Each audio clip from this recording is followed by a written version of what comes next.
Kris tell you this story.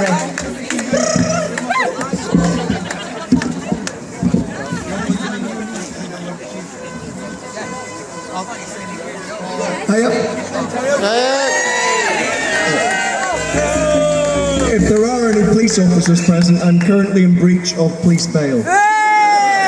This is not a criminal act. It is not illegal under criminal law to breach police bail. Didn't.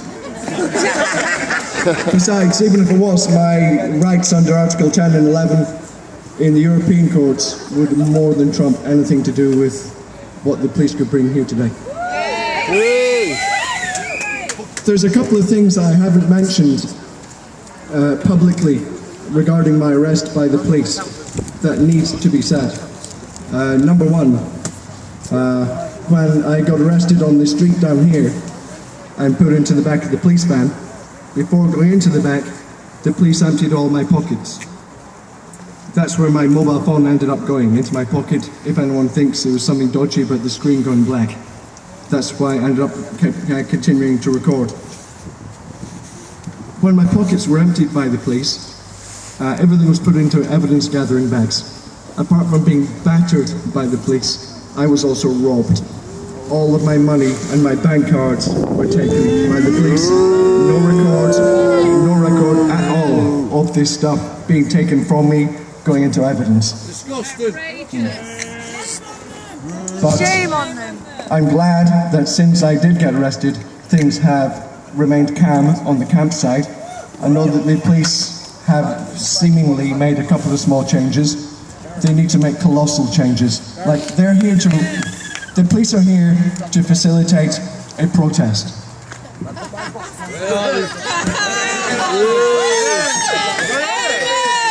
I understand that some ladies or women that are here just now were struck by a white van earlier on. Lady up here. Where were the police to facilitate that protest? The police are not here to facilitate a protest. They're here as private security for gas. I make no apology at all for referring to Greater Manchester Police as GIMP, because that's how you pronounce GMP. It's not my fault that they also fit that role. It's not my fault that they want to represent a company that has a letter I at the beginning and it makes the joke GIMP gas. That's not my fault. They chose to do it. If they want to be here and facilitate a lawful, peaceful protest, I'm sure that nobody here would complain, as long as they behave themselves. They expect us to behave ourselves.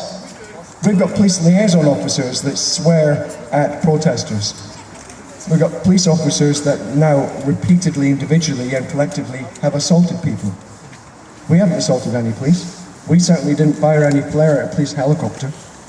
And that is the biggest farce I've ever come across in my life. I was on the camp that night when the police turned up. In my mind, one of my friends, her uncle, was the pilot of the police helicopter that crashed up in Glasgow. He was a civilian. Most officers involved with helicopters, most pilots involved with police helicopters are civilians. Most of the ground crew, civilians. There's not that many police officers involved with helicopters like that. Why would we take an action against a mainly civilian-based service? It doesn't happen. And if it did happen, even if it was a civilian-based service and if we had fired that rocket, which we did not, why did they send one police van with 4 or 5 officers in it?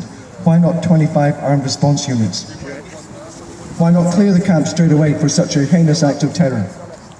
So, I'm going to stop here because I can't say much more about my arrest and expect to be able to sue them for the fortune I'm going to go so fast and spend.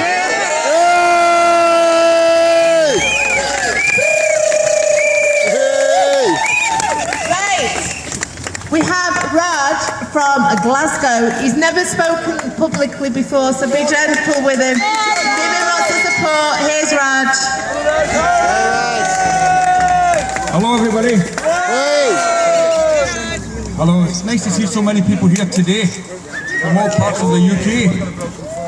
Just like the gentleman said before us, we've got a charity set up and we've just set up our own anti-fracking page to help people, make them aware in Scotland what's going on, especially down here as well. So we've come up today just to be with you in some form of solidarity and support. Like